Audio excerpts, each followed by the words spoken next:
It's the wrong intro. It's a live show, It's everybody. okay, we'll take it. It's not the podcast. That was yesterday. It's the Q&A session. Hey, it's Daniel. Hey, I am What's not up, everybody? Sprosser. All right, so we are live. It is Friday. It is CUI Hotline time, and we're going to get to everybody's questions, and we're going to get to some recordings that we got on the hotline, some real-life human questions via the CUI hotline. But first, like always, we'll get into our weekend review. So, Daniel, you want to kick us off? Yeah, so what's been interesting is we're seeing a lot of people right now attending supplier days.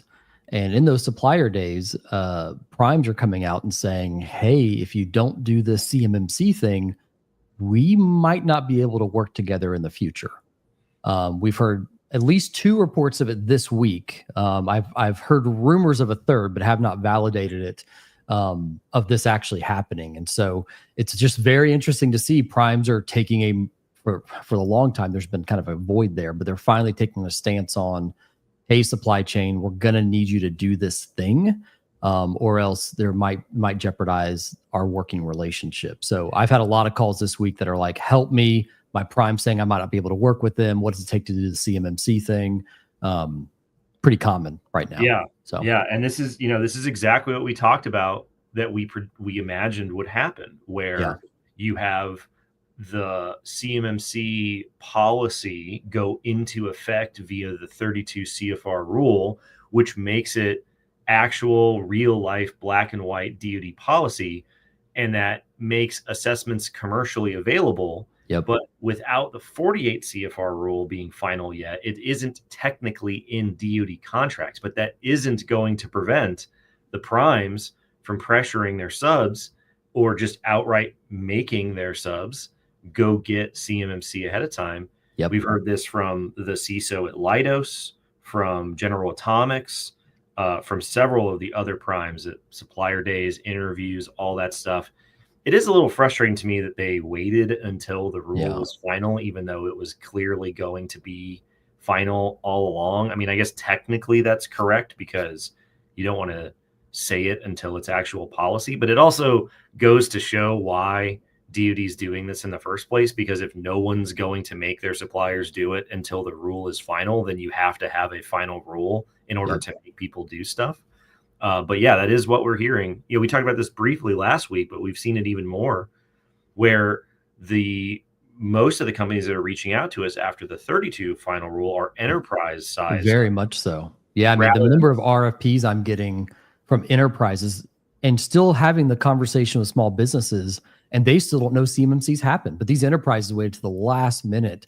And I jokingly bring this up in calls with them, and they're like, yeah, ha, ha, ha, we were all waiting to make sure that it was a real thing before we put any dollars behind it, which is just, again, we're talking billion-dollar industries, like just waiting to the very last minute because they want to try and be on time for CMMC. The problem that a lot of them are facing now is that on-time reality is not real. They fabricated their timeline internally and not ask consultants or C3PAOs the timeline it actually takes to get there.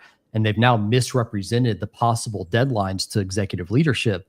And there's a lot of tension there right now. I mean, it is getting very hot for sure. Yeah, and these are in a lot of situations companies that have many subcontractors and suppliers below them, and they are not a paragon of efficiency to have this all figured out. And so a lot of times you hear small businesses go, well, our primes are going to look out for us, and then when we talk to those enterprise size organizations, it's a total mess.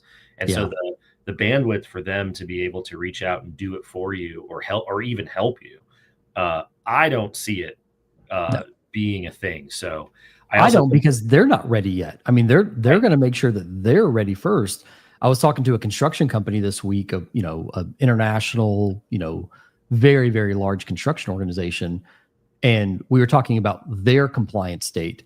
But then the question got brought up from somebody in the room, and they said, hey, what about all of our thousands of suppliers, like that, are contractors or subcontractors that are working on these buildings that we're constructing for the Department of State?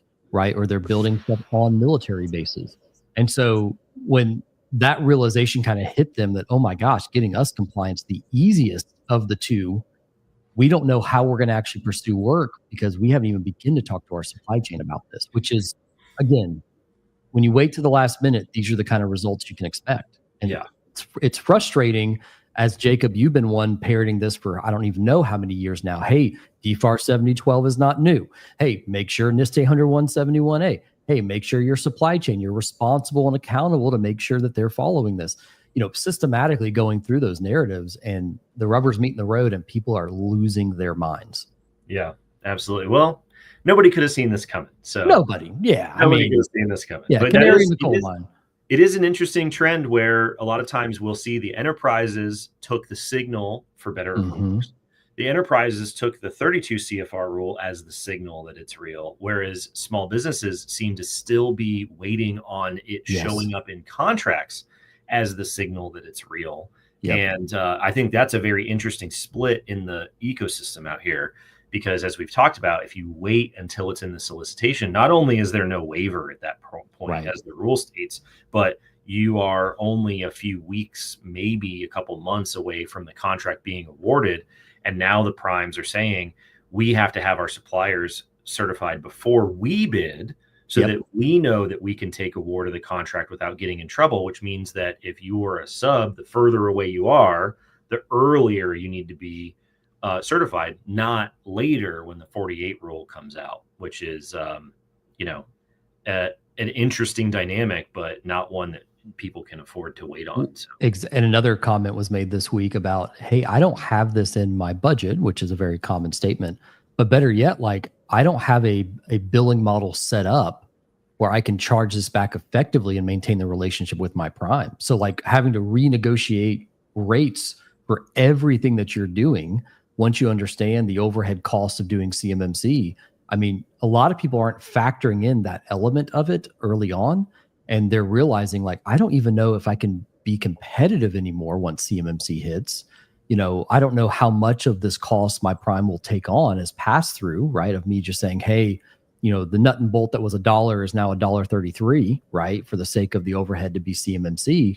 Right. That's the other, there's so many moving parts here that every department right now, every business unit is starting to freak out. So and those rates are artificially low because they haven't represented the overhead cost of implementing and maintaining cybersecurity requirements. So people are like, well, costs are going to go up, and the DoD goes, well, they're going to go up to what the rates should have been all along, is what you're saying. It's a bunch of crazy dynamics. So it's funny. I mean, what Elon and what Vivek are now in charge of the Department of Government Efficiency. The irony of all of that is the DoD is going to have to like double their budget for the sake of CMMC, because all of those costs, like you said, are fake. I mean, they're not including the burden of cybersecurity compliance. So it's Elon's going to have an interesting one looking under the hood there. So man, this Doge thing is just, it comes up in every webinar, it comes up in every question, and people are deluding themselves if they think that Elon's external presidential commission is going to take an axe to the CMMC program. That is not the kind of thing that they're talking about. But man, the confirmation bias that people are just latching onto when they hear that is, I mean, if you weren't paying attention in 2019 and 2020, then it's a reasonable question. Right. But do not let that don't allow yourself to mislead yourself into thinking that, oh, this external government commission is going to somehow create a joint resolution of disapproval in both houses of Congress that get past the Armed Services Committee and then will be signed by President Trump, when it's a regulation that was created and started under the first Trump administration for a real problem that has only gotten worse. And most of the people in the administration and in Congress are going to be a little hawkish on national security. So it isn't exactly a compelling case to say, oh yeah, that's going to be the thing that they're worried about. I would worry. Elon is not going to save you from CMMC. So we'll just put a pin in that. If you were on that train, God bless you. You probably won't be doing DoD business in the next 12 to 18 months. So definitely don't rely on that.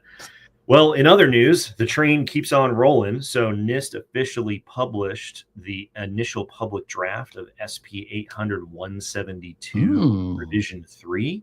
So if you are a company that in the future will be affected by CMMC Level 3, then this is definitely something to pay attention to. Obviously, your CMMC Level 3 assessment will not assess against 800-172 Revision 3 until the CMMC program is updated via future rulemaking, for the same reason why companies won't be assessed at 800-171 Revision 3 at Level 2 until future rulemaking. But like we talked about on the webinar last week, the reason why it's important to pay attention to the incorporated by reference document section in 170.2 of the final rule is that when those documents get updates and revisions, that will trigger additional rulemaking in the future. So what you could call CMMC 3.0, even though CMMC doesn't have version numbers anymore, would include 171 Revision 3, 172 Revision 3. However, even though that's down the road, still worthwhile to pay attention to, because the formatting decisions, the style decisions, the design decisions, the tailoring decisions that go into revisions to 172 trickle down into what goes into 171 revisions. And so you can get a preview of what is coming in the future by looking at this document, even if you don't expect to be affected by it for a while or ever. So I was curious, what are your thoughts? Are you happy with the publication? Are you torn? Do you got, feedback for NIST? You're going to go knock on old Uncle Ron's door, or? Yeah. So comments are due, I think, January 10th of 2025. So we got a lot of time for comments. Haven't had the time to dig into it in detail. That's what the weekend's for. Between now and the big game between the Bengals and the Chargers on Sunday night, plenty of time to dig into 172. My initial take is I have mixed feelings about it for two reasons. First is the decision to call control enhancements enhanced requirements that don't always match. The second is I don't know how much correlation there is between the MITRE ATT&CK framework findings for APT activity and the corresponding controls that show up in 172. So on that first topic, in 853, you have a bunch of controls, right? You have 1,007 controls in the 853 Rev 5 catalog, but really you have two different kinds of controls. You have base controls, AC1, CA9, SA3, and then you have control enhancements, CA2 parentheses 3, something parentheses 9. Everything in parentheses is known as a control enhancement, and those are designed to enhance their corresponding base control. It's exactly what they mean. Makes sense, yeah. And so most of the catalog is actually control enhancements, not controls themselves. And these control enhancements, while they can be related to the functionality of other base controls, really correspond to their base control. So AC39 is related to AC3. AC39 is not necessarily a control enhancement for SC37, right? Because it's not that base control, or it's not the enhancement for that base control. However, in 800-172, they mix this up and they say, okay, well, the base control in 853 represented by 3.1.1 in 800-171 is a requirement, and the enhanced requirement for 3.1.1 is actually taken from a control enhancement, but from a different base control. And that does not make any sense to me, because that isn't how you would tailor it using pure 853 controls. And I think that that's bad design, because it makes cross-referencing the 853 documentation very difficult. And I think it just mixes up enhanced requirements and control enhancements in a way that's not necessary. I think that if you're going to make a control enhancement for a requirement in 171, it should be the corresponding control enhancement for that base control in 853. I think they should match as much as possible. That's a crazy thought, Jacob. Yeah. So we'll have a deep dive on the podcast. I'm sure there's like 2 people on earth who care about that. But it is interesting just in terms of a usability. I think that sometimes NIST can get a little loose with their own style decisions about. They kind of want to try some new things. Like I get that to a point, but you also have like the Godfather governing document of all of these documents. So I think they should stick with that structure as much as possible. And then the other part was, if 172 does not have the same tailoring constraints that 171 does. It doesn't have to be there just to protect data confidentiality. It's there for the whole CIA triad. And really, it's there to try and help mitigate APT activity. Well, the MITRE ATT&CK framework is a database of real world APT activity that's been growing and maintained for like 11 years. And you did a great CS2 talk on that, by the way. Yeah. Thank you very much. Yeah. So, so they have an ongoing maintained project of mapping those APT activities to 853 controls that meaningfully mitigate those real world bad guy APT activities. And so you would think that 172 would be mostly tailored off that information. And I have a feeling that there might be some gaps. And I think that is a way to improve the document. So we'll have more analysis on it in the future, but those are my two initial takeaways of it. Cool. All righty, let's see here. So we had some questions come in beforehand. We actually have some questions that came in on the hotline, some real life. Oh yeah, this is a fun one for us. Voice questions. So let's get into that real quick. Hello, I have two questions. One is, if a company is using a shredding company to shred their paper products, does that company now become considered an external service provider, CMMC, required level 2, since we're at level 2?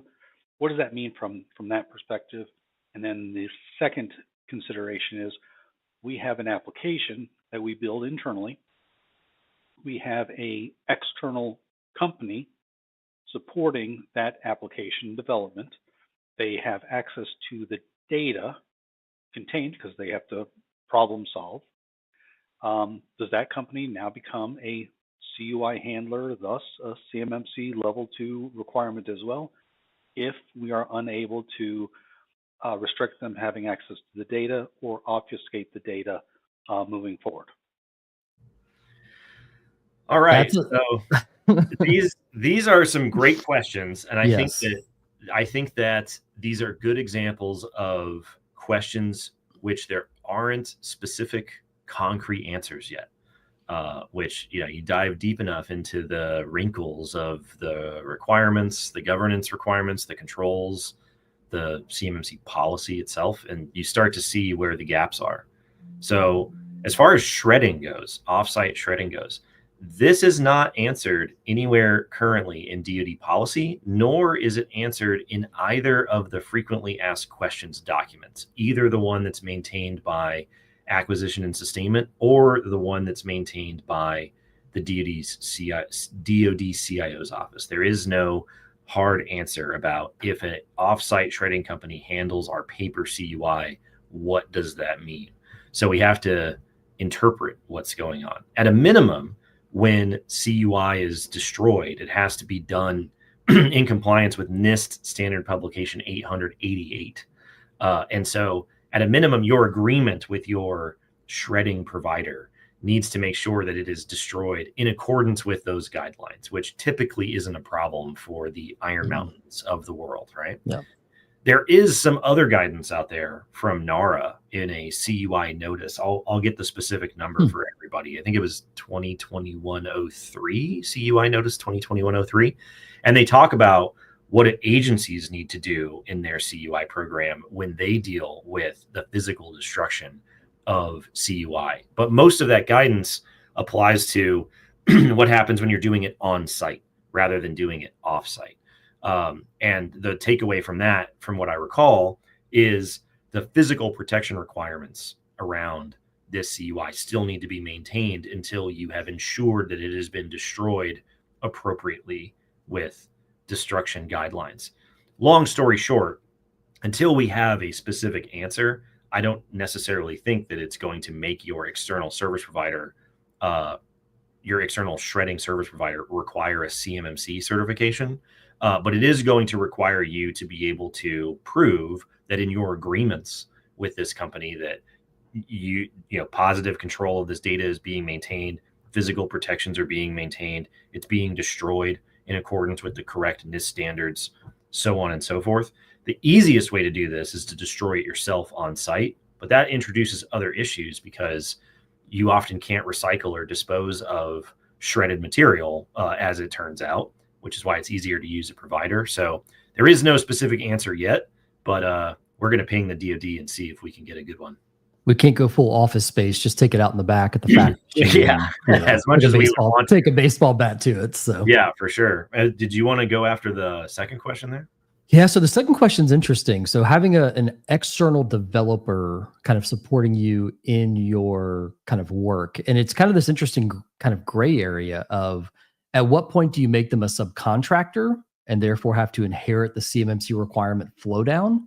And at what point do you just keep them a external service provider that's supporting your organization, right? Because an ESP has way less requirements, although they do have to produce a shared responsibility or client responsibility matrix and kind of be with you along that process.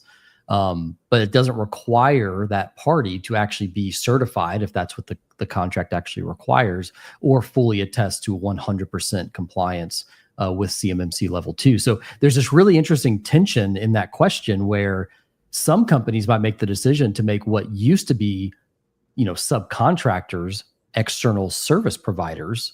Now, I'm sure there's some contractual things that have to be considered as part of that from a deliverable standpoint and things like that. And that could get a little murky and a little hard to prove. But what he was saying is I would deem them more like a subcontractor if they're in service to that specific contract to deliver that specific product back through the DoD, right? Yeah. I mean, it's you're an external software developer. I mean, the line between you and what would be going on for authorized personnel in the house is pretty thin. So, I mean, if you're flowing that CUI down to, an external processor in a manufacturing environment, then the requirements flow down. I'm not sure why it would be any different for an external software developer who has access and dealing with the data directly. Although, again, in the specific guidance, the phrase external software developers isn't used. But that one seems a little bit more clear cut to me than the shredding offsite, dealing with hard copy. But they're both good questions. People should reach out to DoD. We'll reach out to DoD and give an update whenever we get an answer. So, all right, let's jump into some questions that we got rolling in. First from YouTube, James says, as an MSP that manages IT environments for DoD primes and subcontractors, do we need CMMC level 2 compliance with self-attestation or CMMC level 2 with self-attestation and C3PAO compliance assessment? So in the verbiage of the final rule, the question is, which CMMC level 2 status do we need? Do we need self-assessment status, or do we need CMMC level 2 C3PAO status? Meaning, are we allowed to self-assess against level 2 requirements, or do we need to have a third party actually give us a certification assessment? The answer is, as an MSP, you don't need either technically. You do, and that's new with the final rule. You probably heard the proposed rule of having to be certified or things like that. So as an MSP, you do not need a CMMC level 2 certification, despite the fact that DoD really wanted that to be the case. And so if you take a look at the rule under the scoping section specifically, which I believe is 170.19, I don't quite have the entire text of the rule committed to memory, but we're getting not there. Yet. I think 170.19 is scoping, which is the part you need to look at, because that's where scoping considerations for external service providers, cloud and managed, live. And it'll say you don't need the CMMC level 2 cert. However, you are part of your client's CMMC scope. So there is basically no delineation between you and the client as far as their CMMC assessment goes. Now, where the requirements extend into your environment is a question of scoping that you need to figure out. But effectively, if those relevant portions of your operation can't stand up during an assessment, your client can't get a CMMC assessment, which is actually worse, because if an MSP could go get a cert and then we could just sort of look at that and then check the box and rubber stamp it, there would be a lot less friction and potential risk in the assessment for the client. But since we aren't relying on certified MSPs, you need to show up at the table and answer all the questions every time. And that introduces a lot more variance into the situation. So you don't need a cert, but your client does. And that means you technically are part of their cert, as it were. Yeah. So tread very carefully when it comes to that. And hopefully your customer responsibility matrix between your shared services, what your customer is responsible for and what you're responsible for, is extremely clear. So I was working, I did this webinar probably a few months ago on can my MSP do CMMC? And I highlighted the red part because there is no certification for SPD requirements anymore, or CUI requirements. So if you have security protection data, if you're hosting security protection assets, or even you're hosting CUI, you don't have to have a certification as an MSP. But like Jacob was saying, you have to basically do all of the same requirements potentially, right? So like you have to deem all your asset types. What's a CUI asset? What's an SPA for this client, right? So if you look at all the traditional tech stack, Mimecast, Proofpoint, Huntress, Arctic Wolf, Kaseya, Datto, ConnectWise, you have to go through and basically do all of that work so that you can show an assessor, as part of the boundary of your client, the tools and the people and the processes that are supporting their environment, and make sure that it's compliant. So to your point, Jacob, it's a lot easier if you proactively go and get certified, because it just shows that you already have all of this documentation completed. So when you try and justify that to a client and say, yeah, we got your back. No, we actually really do have your back because we've actually gone through this assessment proactively. Yeah. Because if not, I mean, if you've never done CMMC before, if this is like your first assessment that you want to go through with a client, you need to do a lot of kind of additional work to be able to make sure that you're not the reason they fail. Because number one, that's not a good look from a PR perspective. But number two, who knows if, the client might take some kind of legal action against you for a testing, but then not being able to prove that you actually are ready for them to go through that. This is America. We're going to litigate. America. We're going to sue everybody. But so just be very careful. You don't have the requirement of certification or self-attestation, but you need to do almost the same level of work. And it would even be easier for you to justify to the client, I'm already certified. I've already proven that I have all this stuff done. Anyways. As an example, just to wrap up on this point, as an example of what happens when you rely on something other than the certification in a case-by-case basis, is exactly what's happening with some providers in the ecosystem and FedRAMP equivalency. Oh, yes. Whereas if you have a FedRAMP certified service, it checks the box and you're good to go. It stands in for all of the work. There might be spot checks here and there or whatever, but you have the cert and it's valid. If you don't have the cert and you have to rely on something equivalent to the baseline, it has to be checked every time. And we've seen this issue pop up with certain file sharing services that people sometimes use for compliance, where one client will be found fine as they're answering questions in that assessment. And then a couple weeks later, another client in the same use case will fail because the answers aren't quite what they need to be, or something changed, or it's different, or whatever. And that's where the certification can smooth all that variance out. But we don't have certifications for MSPs. So I hope everybody picks the right MSP, because it's going to be highly variable depending on which whether you go with the bargain bin or not, just depending on what they're capable of doing. So absolutely. All righty. So let's see. Kristen said, hopefully this wasn't answered already. In your webinar, you said MSPs aren't required to get the CMMC cert, but what about MSSPs? Are they treated differently? No, they are not. Any external provider is not required to achieve a CMMC cert. Subcontractors are required to achieve CMMC if they're handling CUI and the requirements have been flowed down to them. But external service providers of any kind are not considered to be subcontractors, whether they are doing outsourced IT, outsourced security, things like that. So it's not required, but just now I will throw this in because we talk about this all the time and it's very often overlooked. That doesn't negate your requirements for export control. So if you have non-US persons on your MSSP team, for example, and they have the ability to access export control data on these systems through an EDR tool or through an incident response requirement or fill in the blank in an unencrypted format, you have to make sure that you're staffing US persons on that side. So I'd like to add that big asterisk because so many MSPs and so many MSSPs use outsourced services so they can cut costs. So it's more lucrative for them and more cost effective for the client. But in that, there's a really small caveat that you really need to make sure not only CMMC is going to be met from a control map perspective, but also the export control element. So just make sure you're doing due diligence there, both as an MSP and as a potential client. Yeah, absolutely. All righty. Somebody said lack of planning is causing many to panic. Understatement of the understatement of the year there. This will be a very hard lesson for those not ready, but still impacts those who are ready because it causes issues with their supply chain. Yeah, it's disruptive. It's disruptive for sure. And we didn't get a chance to go into it on the webinar or anything like that, but some of the more interesting parts from the preamble of the rule are the rationale that the DoD provides saying, yeah, we understand that there are trade-offs to doing this, and we are willing to accept those trade-offs as a result because we've deemed it necessary.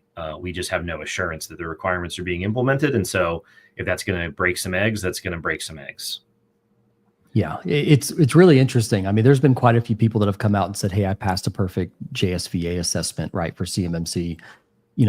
If they were publicly traded, I'd be very interested in investing in them right now because it's going to consolidate. The DIB is going to consolidate so much. The lesson that's going to be learned is, I personally think, we're looking at least a 30 to 50% consolidation effort over the next 3 years because people will just end up getting out of the DoD supply chain. Now, the tricky part there is with the imminent FARS CUI proposed rule coming out, some companies might have to make the decision to just negate federal work at all in the long term, which is it's a little risky in a down economy because the federal government, for the most part, pays their bills more so than commercial entities. And so it's a more sure bet when you're able to pursue that kind of work. So it's going to be this really interesting tension over the next few years of how many people remain in the supply chain. Yeah, absolutely. And speaking of FARS CUI implications, David said, once and for all, GCC high versus GCC, CMMC ready or nah? There seems to be so much conflicting information. I love this question.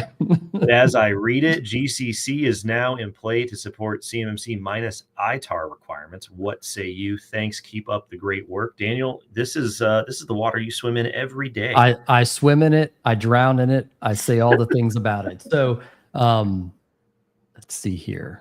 Let me pull up my handy dandy PowerPoint deck here. See if I go full screen with this, is it going to break anything?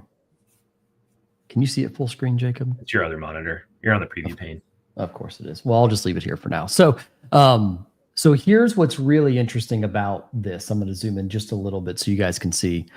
So recently, I'm going to go and kind of go column by column just really fast. Microsoft Commercial for a very long time had yes on the FedRAMP column. As of maybe a couple of months ago, they have since removed or are going to remove their FedRAMP authorization from the Microsoft Commercial Cloud. I believe it's still in the marketplace, but that's about to lapse here imminently. Commercial cannot meet CUI requirements, cannot meet DFARS 7012 requirements, cannot meet export control requirements. One question that was brought up on a call I had today with a client was, but it says it can meet NIST 800-171 in commercial. And the answer is yes. The control set of NIST 800-171 can be met in the Microsoft Commercial Cloud. However, that's not your only requirement you have to meet with CMMC. You have to meet additional FedRAMP and incident response requirements as well. So moving on to the GCC column, the second column here, you can see a few call outs here. I'm going to move the arrow kind of as we talk about this. You see CMMC level 2 can be met with a bunch of asterisks, right? So CMMC level 2 can be met and level 3 potentially, but it only relates to CUI that doesn't have no foreign requirements, right? So it does not include export control data, any kind of dissemination for no foreign for CUI. So this is what they would refer to most commonly as basic CUI, right? That is what GCC can hold. It's also FedRAMP. It is going to keep its FedRAMP status, and it can meet incident response for DFARS 7012, which is also a requirement for CMMC level 2. Now, the far side of this is GCC high. Now, GCC high doesn't have any little up asterisks, right? So it can hold all types of CUI. It can be ranked for CMMC level 2 and level 3. It meets incident response. It meets export control requirements. And we even have people going as far as one of the highest levels of export control, unclassified naval nuclear propulsion information that requires a NIST 853 high implementation, doing this in the Microsoft Gov Cloud. So this is an impact level 4 environment. This is the same environment that the DoD 365 instance is built off of, right? So this is the same kind of data center, you could say, in conjunction with the DoD instance. So those are the big differences between them. You can get compliant in GCC if you only have basic CUI, or GCC high if you have basic and specified or export control related CUI as well. One thing to make very clear: if you say, hey, I'm going to go to GCC because it's 30% less than GCC high, and 6 months, 12 months, 18 months down the road, you start getting contracts with the requirements of handling this export control data, it is not a flip of the switch. It is a full migration, full re-implementation, and potentially would trigger a new CMMC certification. So when you're making the decision about which cloud to land in, you have to think in terms of basically 3-year intervals, because if you don't want to trigger a new certification, potentially, you've just got to think like that. So it might be cost effective now, but in 18 months, you're going to spend all that and more than you would have spent on licensing just going straight to the Gov High cloud. Yeah. And as we've talked about, there isn't a switch that goes like commercial. There's not a switch. People think all the time, oh, you're telling me I can't just buy the licenses and pick, Microsoft Gov in my commercial tenant now? It's like, I wish it was that easy. It is not. It is a full migration effort, rejoin devices, mobile devices, laptops, purview remapping, data migration, the whole thing. Just the quirks of administering it are not one for one from commercial. No, they are not.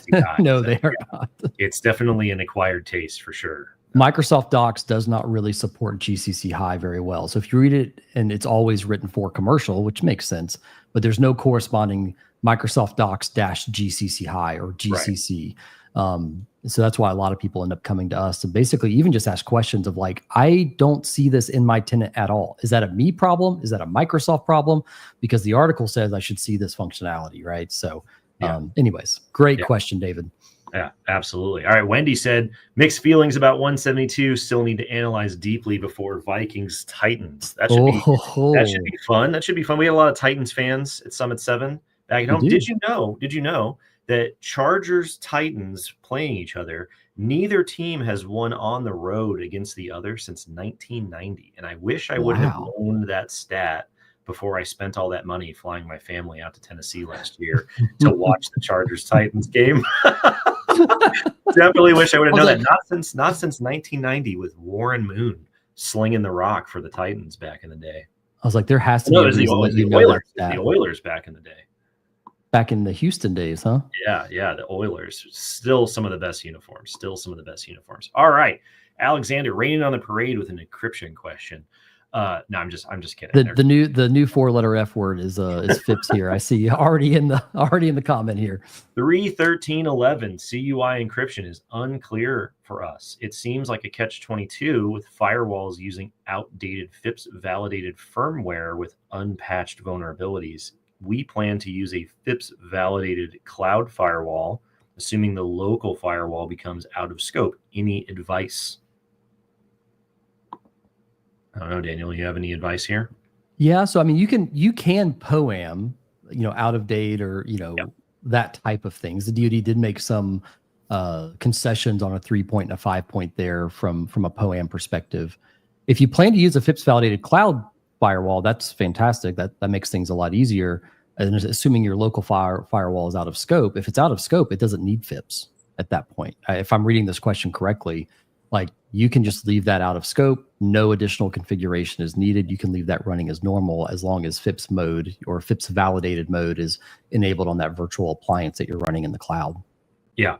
Yep. Absolutely. Let's see. I'll write this down for 313.11, and maybe on a future episode or question, we can dive into some of the assessment objectives of 313, as well as the corresponding 853 control, maybe explore that a little bit more. Yeah.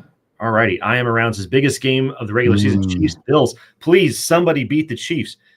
I know everybody's annoyed with the preferential treatment of the Chiefs in the NFL and Patrick Mahomes and Taylor Swift. Imagine being in the division with them. It's horrible. It's terrible. The Broncos had a blocked field goal to beat the Chiefs last week. They were the first people that were going to do it. It was a division game. They still couldn't do it. Please, Josh Allen, please beat them. Holly says, oh my gosh, I love the hotline question. Amazing. Thanks, Holly. We actually have another one. Look at this. Producer Dustin. Hi, I work for a large semiconductor manufacturer, and we are going to be moving our facility a half a mile to a new facility within the next 10 months.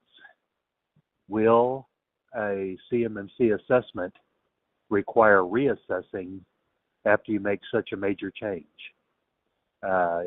It's all manufacturing moves from one facility to another half a mile away. That's kind of my question. Thanks. Bye.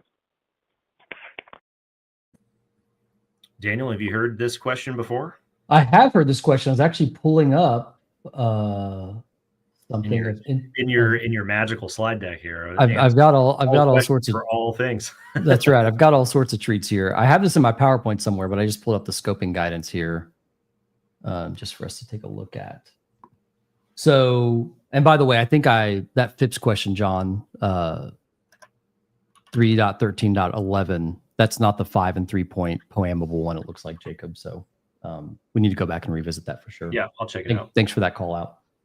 Self-assessments and certifications may be valid for defined. Here we go.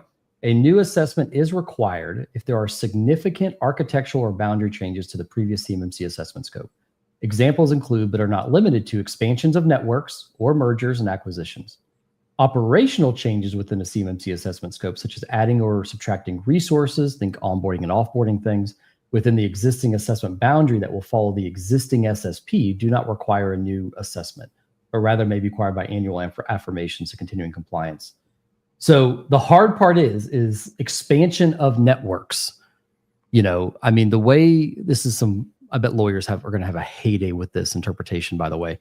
But the way that I would read that is it could very easily trigger a new certification if you are expanding your network. However, if you are moving buildings and your SSP has the same physical access control requirements that you're implementing in the new building, if your network is going to be the same kind of configuration, if all of those kind of governing assets are not changed and you're physically moving to a new building, I could see a case where that would not trigger a new certification. I could see where that could just be an affirmation every year to, yes, we are still compliant. Yes, we are so-and-so. Yes, et cetera, et cetera. I don't know if a full building would actually trigger, a building move would actually trigger a certification. I mean, it's an interesting way of looking at it, because if the scope doesn't change, but the geographic location does it trigger a new assessment or not? If everything is identical, but you just moved down the road a little bit, like would you need to be reassessed? And I definitely know that is not specifically answered in that way in the guidance documents that we currently have. I mean, you could make the argument that the scope hasn't changed at all. You're just moving yourself down the road. Feels like that philosophical question where if you replace one part on a car every day after every part is when's it a new car? Yeah, or not. if I've replaced every piece of the environment, I've moved it down the road, is it a new scope, or is that's an old like Greek ship metaphor, isn't it? Right. Yeah. I'm not sure that there is a specific answer. I think you could probably make a pretty strong case if you guys moved, although I think it also might. One thing that would come in is if you're moving locations, I don't think your cage code or anything like that would change. Your DoD UIDs would change at all. But I would have to look at the details of that. So that's one thing to consider. If the back end of the accounting of which system and network, if it's a new location and it's a new network cage code identifier, does that cause issues to be complicated outside of scope?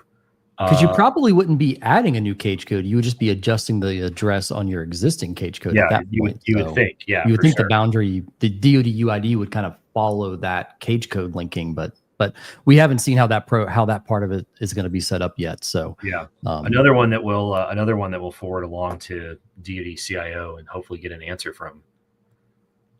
All righty, let's see here. Tons of awesome questions. I love these.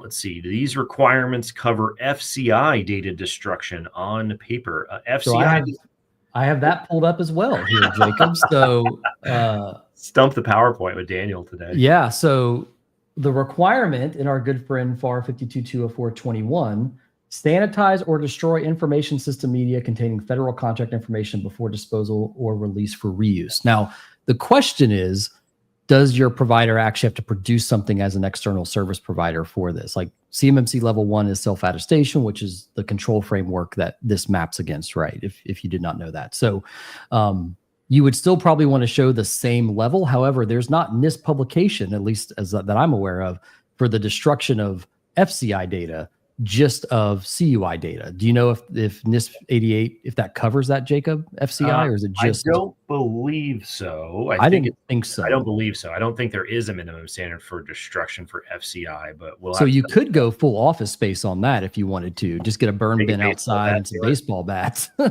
Yeah, because federal contract information is controlled, but not controlled in the same way that CUI is. So I don't know if the destruction procedures in 88 apply, but we can double check. I also need to dig up that CUI notice for everybody so I can give you the right citation. I think the safe answer is that if you're dealing with controlled information at any level, you have to make sure that it's in your agreement with your shredding or destruction provider, that they are maintaining physical protections, they're destroying it in accordance with certain issues. I don't know if they scale pricing, if they're like, well, we can get rid of it, but we won't tell you how, or for more money, we can get rid of it in accordance with 888. They probably have. I'm about to say, I'm sure there's tiers of that. There's the ask no question tier, and then there's the they just got a guy shredding it in the back. That's right. By hand. Yeah. I'm not sure. My gut says no, but we'll have to verify. All righty, let's see here. It seems that MSPs that serve multiple DIB companies would be well advised to voluntarily pursue CMMC level 2 C3PAO status. It doesn't seem as if self-assessment would have any utility. That's what we're going to do. We're going to get our CMMC assessment. It doesn't necessarily work every time in every situation for standing in for every question, which we're anticipating. But yeah, if your MSP is serious about partnering with you and your ability to meet the requirements, then they should also be going through and getting the certification at a minimum. Yep. I would say this, if an MSP is coming to you as a client and saying, don't worry, we're self-assessing, I would ask them, have you gone through a third-party gap assessment, and can you produce that evidence just to ease my comfort, right? I would not trust them at their word. I would trust some sort of external validation if they're not going to pursue a certification. But like Jacob said, the surest thing is if you're supporting clients in the DIB as an MSP, go forth and certify. It's just going to be the easiest thing. Yeah, absolutely. All righty, let's see here. As a consulting services firm, do we need CMMC 2? Joined a bit late.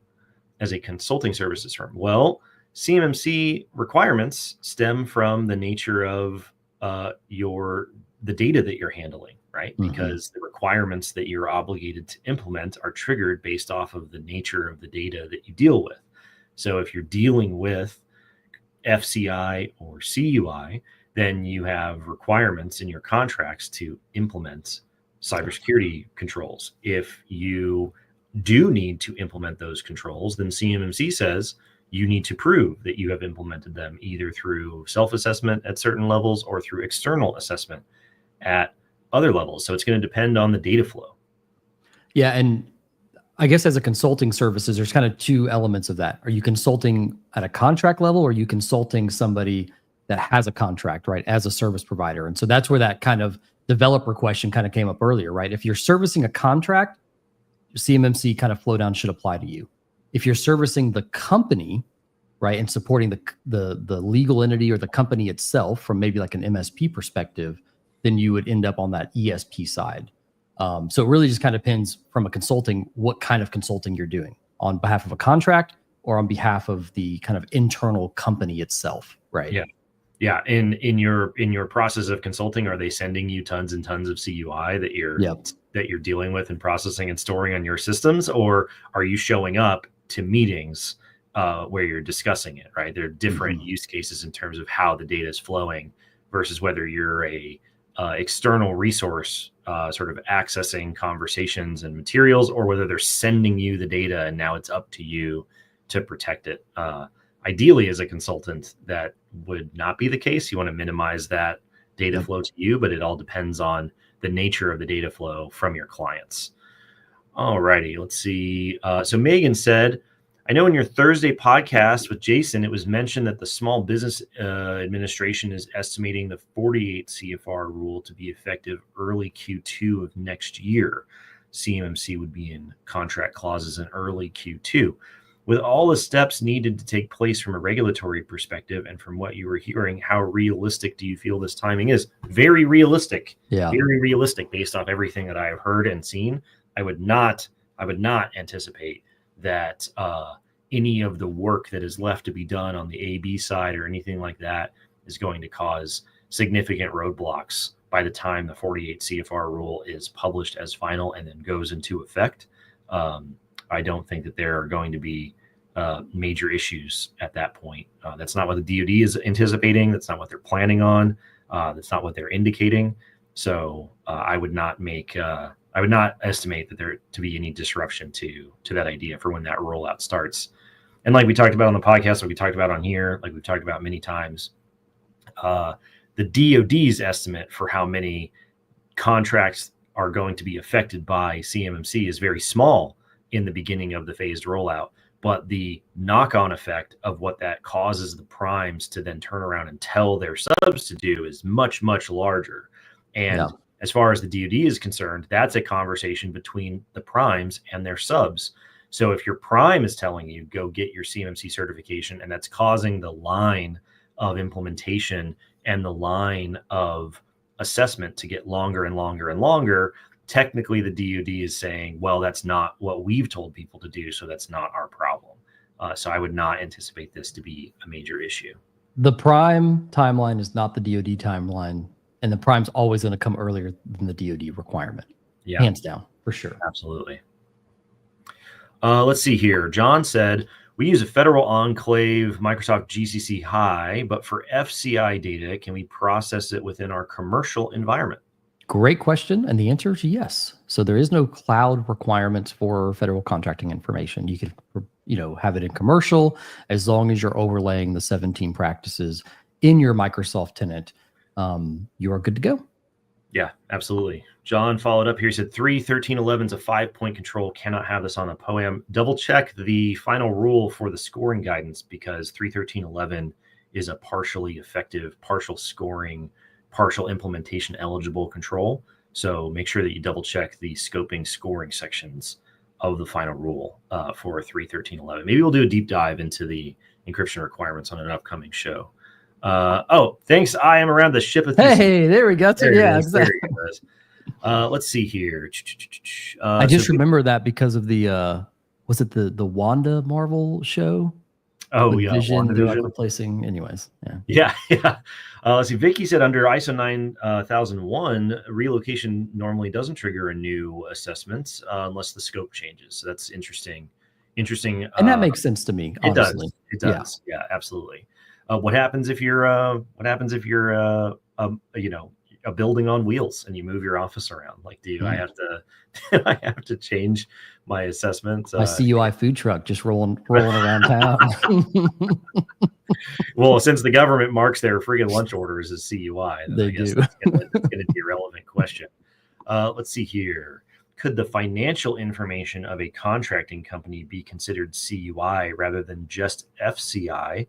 I'm wondering if I need to bring CPA and G&A personnel into scope and move them into an enclave. So I've got the NARA CUI registry pulled up.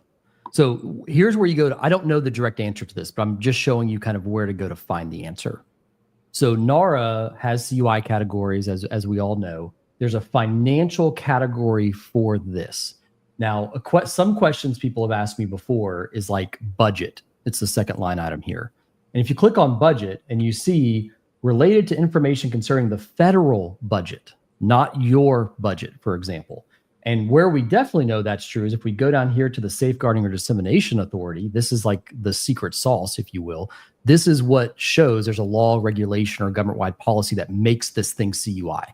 Nobody can just wave a wand and say, I have CUI now. There has to be this supporting element of it. Yep. But if I open this up, it actually shows me, it's like a 1,000-page document.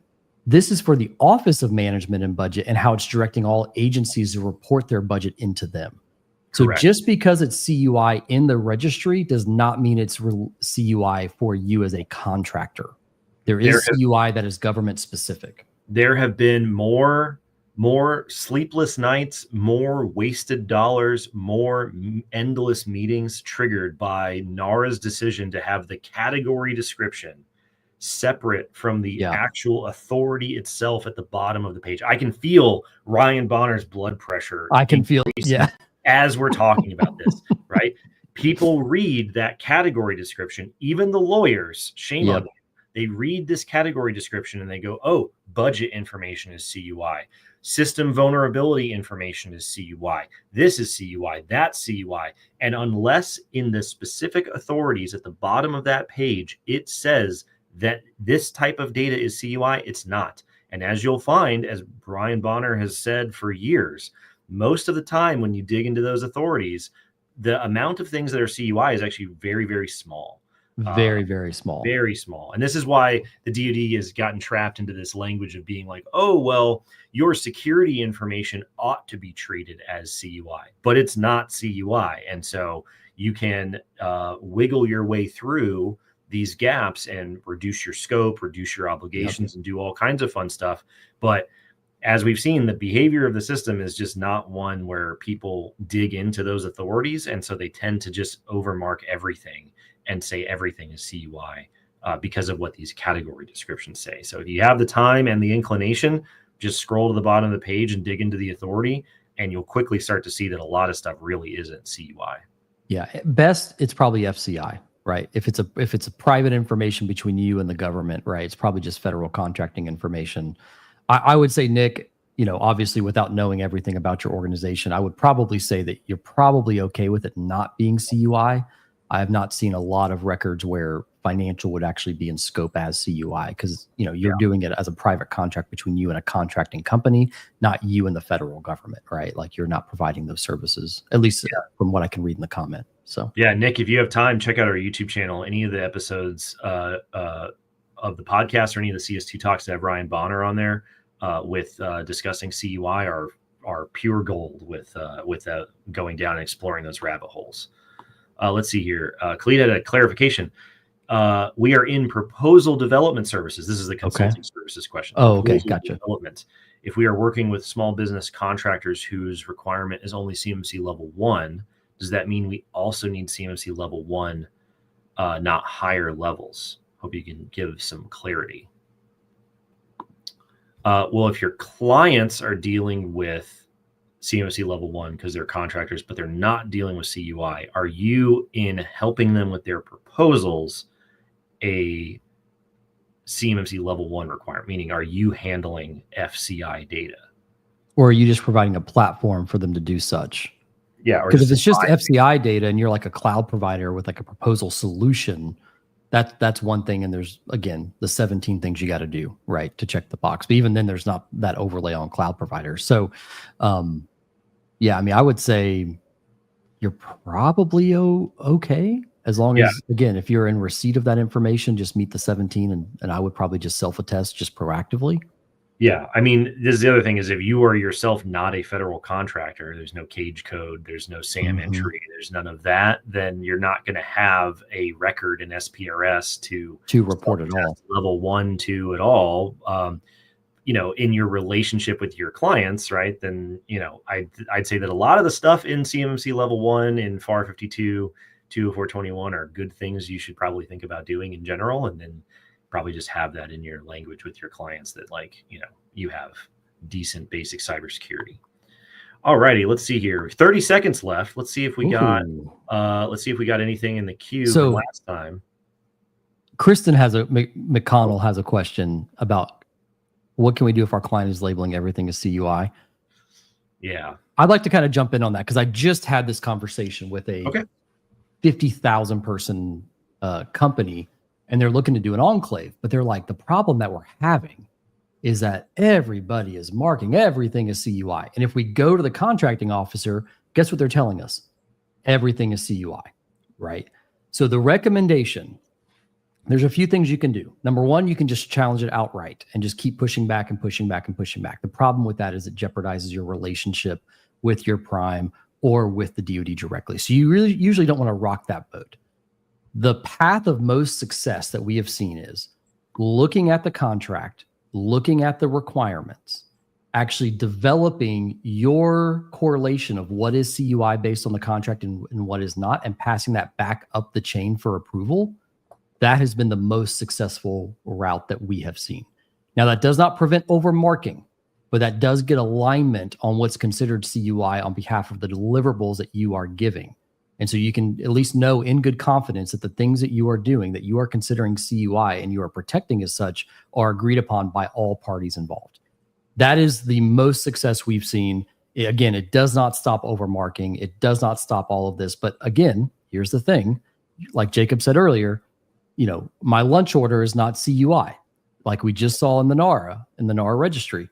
CUI has to have a law, regulation, or government-wide policy supporting it. If it doesn't have that, it can't be CUI. Right. It just can't be. So. Yeah. All right. Well, we'll end with Matthew here. He said definition of FCI at FAR 52.20421 specifically excludes simple transactional information such as necessary to process payments, by the way. Yep. It's a very good point. Yep. For our CPA friend, that's a really good cue in as well. So yeah, the question around your level of consulting is your level of consulting simple transactional information or not? It's always a question of detailed data flow. It's always it depends kind of a question. So it's a good point, though. Thanks for the clarification, Matthew. All right, everybody, it's already an hour. Yeah, crazy. If we didn't get to your question, we'll add it to the backlog. We'll probably start the next stream next week with the backlog. So we have quite a few awesome questions in there. You can always call the hotline with the number 866-CUI-7021, and we'll have the recording of your question on there. Or you can tell us, hey, please don't play the recording, and we'll just add it to the queue. We do this live stream every Friday, 1 p.m. Eastern. We have a podcast every Thursday that comes out at 11 a.m. Eastern. We're always posting on the LinkedIn. We're always putting stuff up on our blog. If you're watching this, you don't know where to start, our free tool on our website, the Pathfinder tool, series of simple questions that will help sort of make sense of what your first step should be, and then what your next step should be, and then what your follow-on step should be. And if you have any questions, you can always DM us if you have a question that you don't want us to associate with you online. And we'll see you next week. See you guys. Have a good weekend.